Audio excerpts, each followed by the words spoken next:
Hello and welcome to Season 2 of the Coming Down to Earth with Spirit podcast with me, David Hale. Like with Season 1, we will continue talking about all things spiritual in a real and down-to-earth way. So I hope you can join me on my podcast journey so you can learn from my own spiritual journey and experiences with spirit in order to help you on your own spiritual journey and development. So join me now as we get into this episode.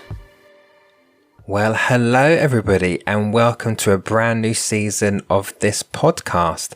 As the intro said there, this is Season 2 of the Coming Down to Earth with Spirit podcast. For those of you that have listened to Season 1, thank you so much. I really do appreciate it. And I hope you enjoy Season 2 as much as you hopefully enjoyed Season 1. And if you are new to the podcast, you're all very welcome. And I hope that you do enjoy this podcast as well.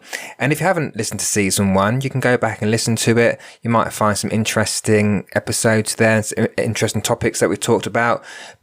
But Season 2 also hopes to be just as interesting as Season 1 was. So do stick around and I hope you, hope you enjoy the content that's coming. So Season 2, let's talk about Season 2 quickly and what is Season 2 going to be about. So Season 2 overall will hopefully be just as informative as Season 1 was, and maybe in a slightly different way. And what I mean by that is, with Season 2, we're going to introduce some new series to the podcast. So what I mean by that is, in Season 1, we had two series. We had the Spiritual Impact series and the Listener Questions series. So for Season 2, the Listener Questions series, that will still continue because I think that's a great way of keeping the podcast interactive because I'm answering questions that you, the public, are giving me to answer. And as you know, this podcast is about being informative. It's about sharing my knowledge with you so you can all learn something from it as well. And the best way to do that is for you to ask the questions that you want to know the answers to. And I already have a list of questions that have come in already for Season 2, which is great. So that series will continue.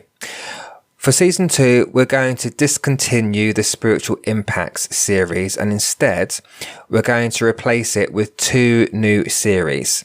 So firstly, these two new series are named after a couple of Janet Jackson's songs because I am people who don't know me will not know that I'm a big Janet Jackson fan. I love Janet. I'm a big fan of Janet. And so I'm taking inspiration from her. She's currently on tour, which is why it's kind of fresh in my mind to do. I'm going to take a couple of titles from two of her songs and use them as new series for Season 2. So the first one is going to be called The Knowledge. And the Knowledge series is going to be used to talk about topics. So not necessarily answering your questions, but I will be talking about different topics within the spiritual and mediumship field, whether it be reincarnation or the clairsenses or the mechanics of mediumship. So it's still an informative series. And so it'll just be me talking about certain topics that I think we need to talk about or topics that you also bring to my attention that you want me to discuss. The other episode is called The Free Zone, and The Free Zone is a series where we can talk about anything that's kind of, I guess, related to mediumship and spirituality. But if there are any other topics that you'd like me to talk about, which is not necessarily in the vein of spirituality, we can use that series to talk about it as well, whether it be mental health or whether it be things about myself. You know, what have I learned? You might want to talk about some other things that are not necessarily spiritually related, but it's still kind of within the realm of wellness and spirituality and that kind of thing. So the Free Zone is another new series. And also with Season 2, I'm going to introduce some guided meditations. So there are some guided meditations already on my YouTube channel, but I'm going to turn them into a podcast episode. So they might be more easily accessible to people. Rather than having to go into YouTube and search for the video, you can come straight to the podcast, press play, and you've got your guided meditation. So that will be included in Season 2 as well. So I hope that sounds good and it's keeping your interest there. What I thought I'd do with this intro episode is rather than keep it as a 4-minute introduction to season 2, I thought I'd also include a bit about me, because I had a question which I haven't really answered before, and it's just for you guys to get to know me a bit better. And the question has come from a lovely lady called Rachel. And the question is, outside of mediumship, what are your hobbies and interests? So I thought I would talk about this within this introduction episode, just to kind of reintroduce myself to you guys and let you know about, what other things am I interested in, just so you can gain an idea about who I am, what I like, and get to know me a bit better. So, you've heard me talk about Janet Jackson already. So I'm a big Janet Jackson fan. I've been following her work for a number of years. I've got all her CDs. Yes, I still have a CD collection. I've seen her in concert. I've got her t-shirts. I've got tour programs. I watch on YouTube regularly, and she's currently on tour as well. So I've been watching those tour clips. I used to learn her dance routines. So I'm a big Janet fan without sounding like a bit of a stalker. But no, I love her music, the lyrics that go with it, her presence, her stage presence, her performance, the choreography, and it's just one of those artists which I really enjoy and that has inspired me in different ways. But I think music in general is a big thing for me, and I think music for a lot of people is inspiring, and it helps people through certain situations. And music for me, I listen to music every single day, whether I'm in the car, at home, or at the gym. And I've been listening to music, since I was a very, very small child. It's always been part of my life, whether it be played by my dad in the house or in the car, or by my stepdad in the house or in the car. So music's always been part of my life. And I've got photographs of me as a kid sat on the sofa with my headphones on and the old cassette deck. The old cassette players, the cassette deck that I'm listening to my music on as well. So it's always been a big part of me, music. And with music comes dance as well. So I enjoy dancing. I don't do it so much anymore. Actually, I don't do it at all unless it's in the comfort of my house. But no, I've been dancing since I could walk, really. There are pictures of me on the dance floor at a holiday camp, and I think, from what I've been told, I won a little prize. I was only about 2, but I won a little prize for the best dancer as well. And as I got a bit older, I got into street dancing, so I joined a couple of street dance troupes, and we did some showcasing with street dance as well. So that gives you a bit of an idea of the kind of music I'm into.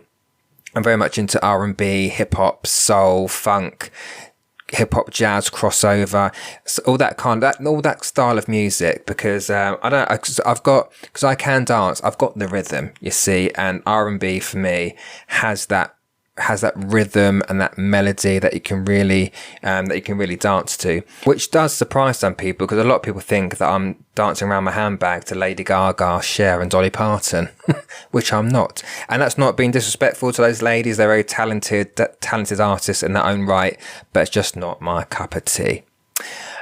What else? Gymnastics, well, not so much anymore, but it was a big hobby of mine when I was a lot younger. So I was a competitive gymnast as a kid. I've got about 17 medals, which are in a food bag, in a box, in a wardrobe at home somewhere. And then by the age of 14, I won the national championships with my partner. So it was in the category of sports acrobatics. So it was myself and a partner, and we won national championships. And then shortly after that, I gave gymnastics up. And it's one of those things that I wished I'd have continued for a little bit longer. I don't regret giving it up when I did, but I really enjoyed that sport, and I wasn't a sporty person. You just got to look at my eyebrows to tell. But yeah, I was really good at it, and I enjoyed it. But hey ho, life puts you on a certain path at different times of your life, and so I obviously went down a different path. But no, if gymnastics is on the TV or something, I'll try and watch it, or I might see clips on YouTube. I just love the skill and the abilities that people have with gymnastics. It's a great sport, actually. It's a great sport to watch. Even though people took the mickey out of me for doing it, I got on with it, and I won my medals and my trophy, and yeah, no, it was a great sport to be a part of. So although not being a a sporty person really. I do like to keep fit. I'm quite health conscious. I'm quite conscious about what I eat. Obviously, we go through those times where, we can't be bothered with the diet, so we eat what we want. But no, in general, I tend to try and keep myself quite fit and quite healthy. I've been working out for a long time, but I only took it seriously when I hit 30. And I you start seeing changes within the body. I didn't like my physique. I've never liked my physique anyway. So at 30, I decided to do something about it, and I got myself pretty fit. And then as you get into your 40s, like I am now, you start to see certain parts of the body drop. So currently I'm trying to keep my backside above the back of my knees. And you do notice those changes. And yes, to some people, 40 is not old, and 40 is not old. But you do start to see changes in the body. And so you try to do as much as you can to keep yourself fit and healthy. And for me, it's not from a vain perspective, but, it's, for me, the family history, there's heart disease in my family. So you've got to try and keep the heart healthy. And that comes with diet and not just exercise, when you've got to do both together. But, the older I've got, the more I find it's more important to try and keep myself in some kind of shape as well. But then again, it's not just about your physical health. It's also about your mental health as well. Well, for me, it is anyway. I know I always feel better about myself, and I feel good after workout as well. And I know if I've gone too long without working out, I do feel a bit, we have that. We feel a bit like we're in a bit of a lull. We feel a bit like, not like lethargic and not very energetic. So when I've done a workout, I always feel a bit better. So it's good for the mind as well. What else? Travel. I do like to travel, and I've travelled a lot previously with a previous job that I had. I got to live in France to live and work in France for 6 months, and I travelled with that job. I also travelled to our European offices to work there as well. But yeah, it's always good to see different parts of the world, or just different parts of the country that you're in.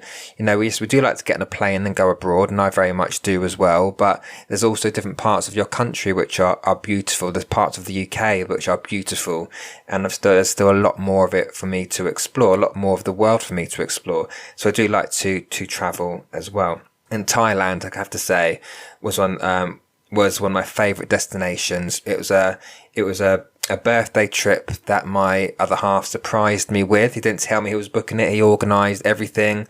Got my mum and my sister to come as well without me even knowing. And that's for my 37th birthday, so a few years ago. But yeah, Thailand was a great place to visit. Beautiful weather. The people were gorgeous. I love Thai food anyway. But yeah, a great place to visit. So along with travel, I do like language. I like, if there's one thing I wish I was bilingual. I'd love to be able to speak another language fluently. And, but if I look back at my own past with language, at school, I was very, very good at German. I did German and French for a few years until I dropped French. I never really got on with French. I didn't like it, didn't understand it. So eventually I dropped the French language, but I continued with German. And actually, when I left school, the highest grade I got was in German. So I was very good at it.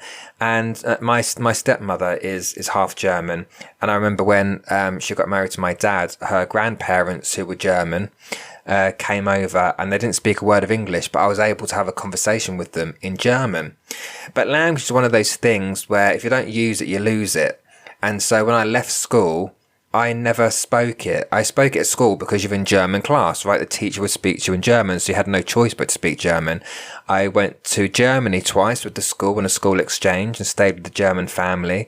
And so again, you speak German, so the language is constantly being used. But again, if that's one of those things, if you don't use it, you lose it. Same with Spanish. I was learning Spanish for a long time.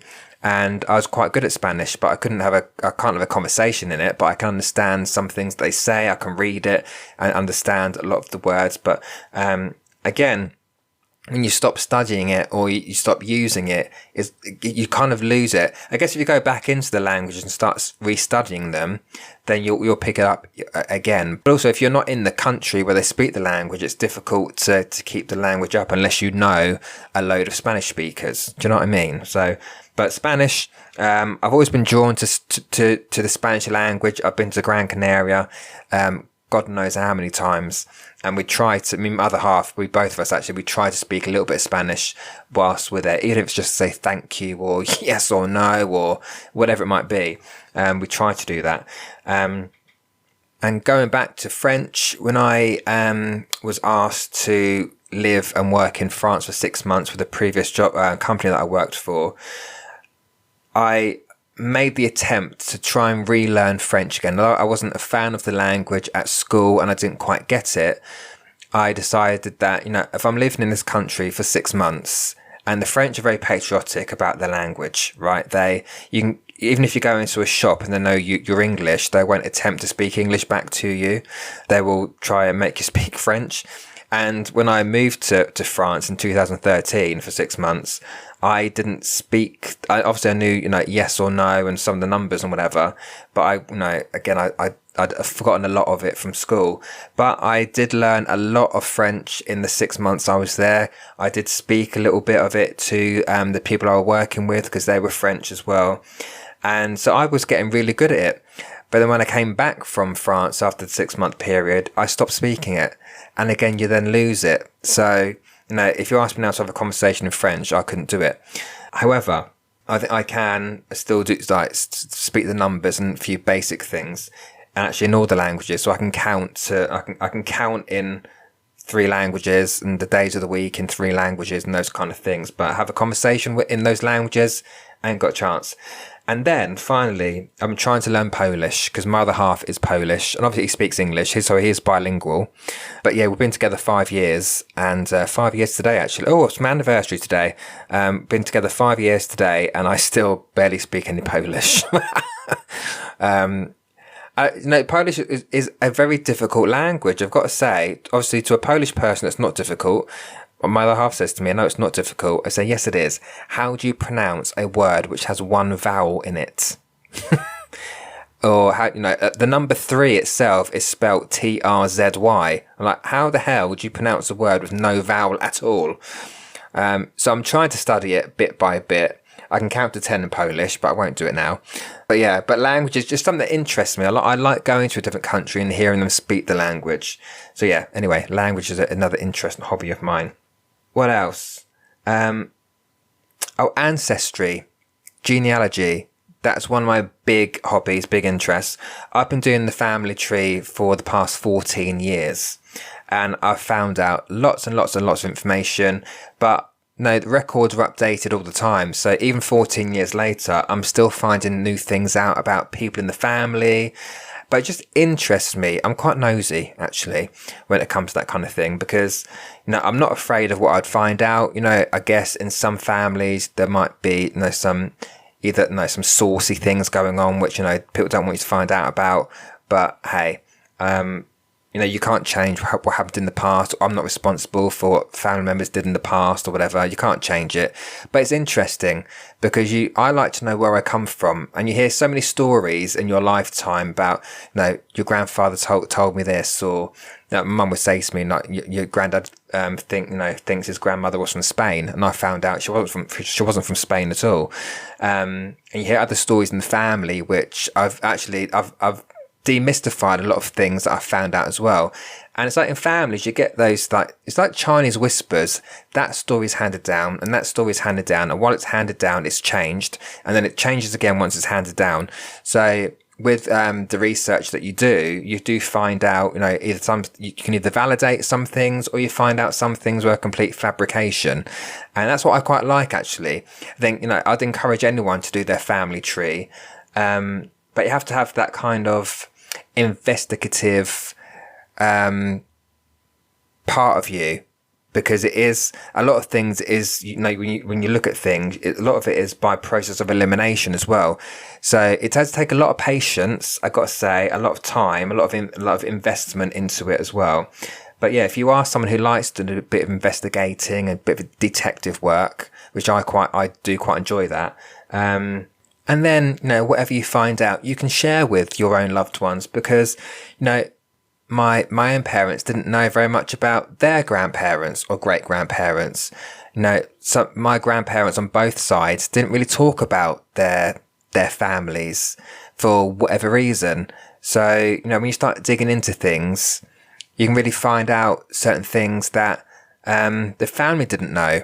So then you get to share that knowledge, that family history with your close ones as well. So it's all very interesting. I feel that's probably about it for my interests. I hope you found it interesting and just get to know me a little bit better about what I like, what I'm into, what I enjoy, apart from the spiritual stuff. But there you go.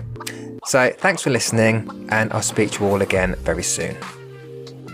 Well, there you have it. That's the end of this episode. I hope you enjoyed what you heard and you found it interesting. There are plenty more episodes to come, so stay tuned, and I'll speak to you all soon.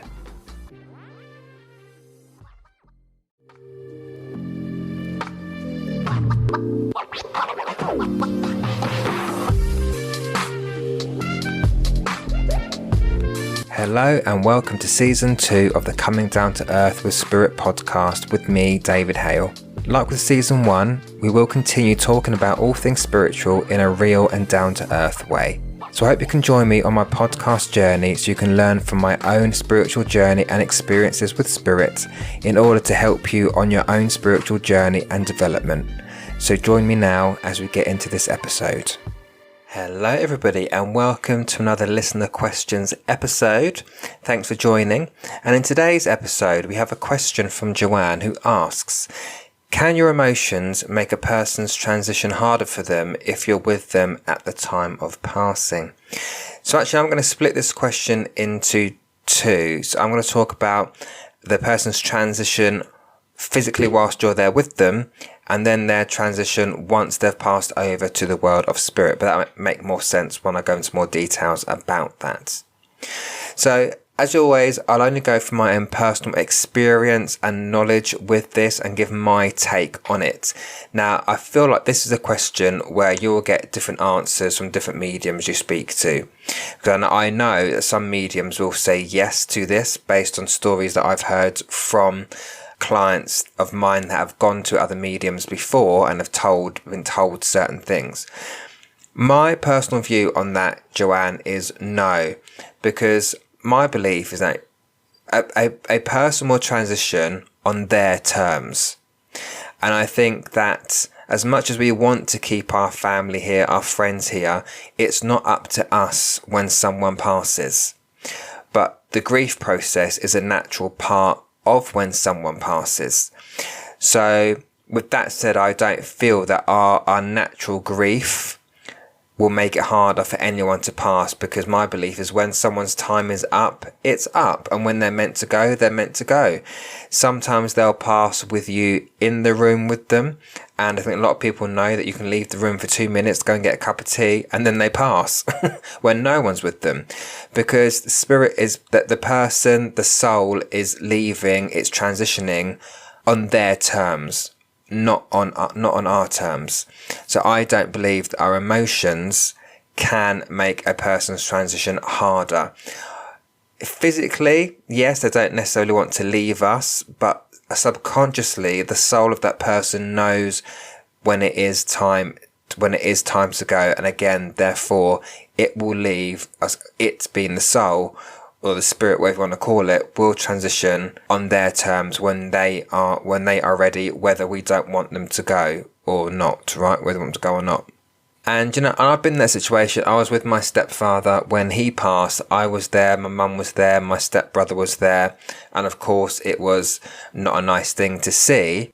And yes, we were emotional. However, that was his time to go. He'd been through so much through the illnesses that he had, that was his time to go, whether we were there sobbing, crying or not. It was his time to transition and to be at peace.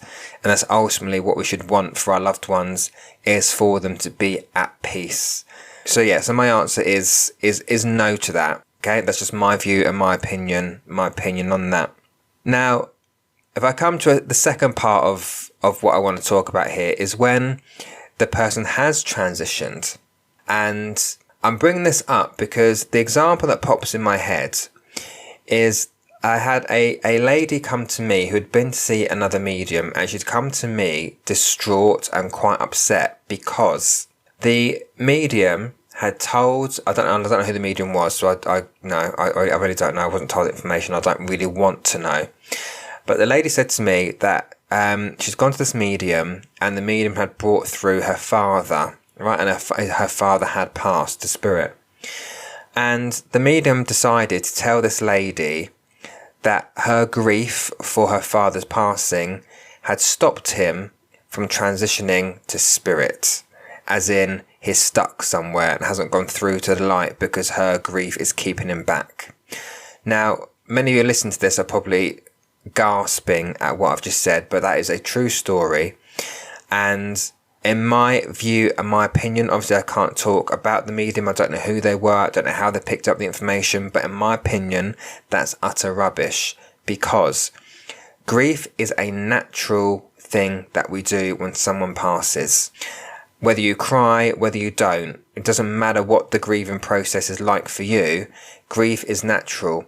And based on what that medium told that woman, if that's the case, then none of our family members will ever go to spirit, because some of us will grieve for our family members for the rest of our living lives.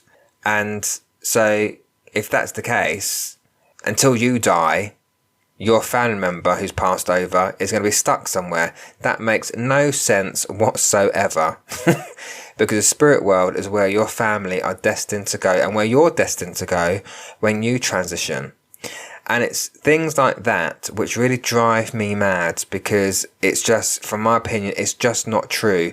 Your grief is your grief, and you are going to grieve, but it's not going to keep your loved one back from transitioning to the spirit world, going through to the light, because that is where they're meant to go. They're going to go back to a place of peace where there is no pain, there's no suffering, there's no discomfort, there's just love.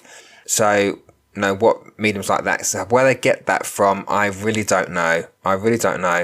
It does drive me a bit mad, because those of us that do this work for the best of intentions, we're the ones that have to undo, well, not necessarily undo, but try and make people feel better about what's been said to them before, those horrendous things that have been said to them. And of course, these people are left feeling guilty. This poor woman, who was grieving for her father, she was left feeling really guilty and upset, because she was told that her grief was basically wrong, and that it stops people from, your loved one, from passing over to spirit world. No, it doesn't. Utter nonsense. So anyway, that's just my take on it, Joanne, and anyone else listening that had that question in mind as well. But no, I say, your grief is natural. Your grief is normal. Just be good to yourself whilst, that's all I always say this. If you're going to grieve, or when you grieve, just be good to yourself when you're doing it. So look after yourself, because some people may go off the rails. They may turn to drink or cigarettes, or not eating properly, not sleeping, or whatever. And those things are not good for us. So when you are grieving, make sure you are good to yourself, so you can have that strength to get through the next phase of your journey with it. All right. Thank you very much for the question, Joanne. Thank you all for listening, and I'll speak to you all soon. Well, there you have it. That's the end of this episode. I hope you enjoyed what you heard and you found it interesting. There are plenty more episodes to come, so stay tuned, and I'll speak to you all soon.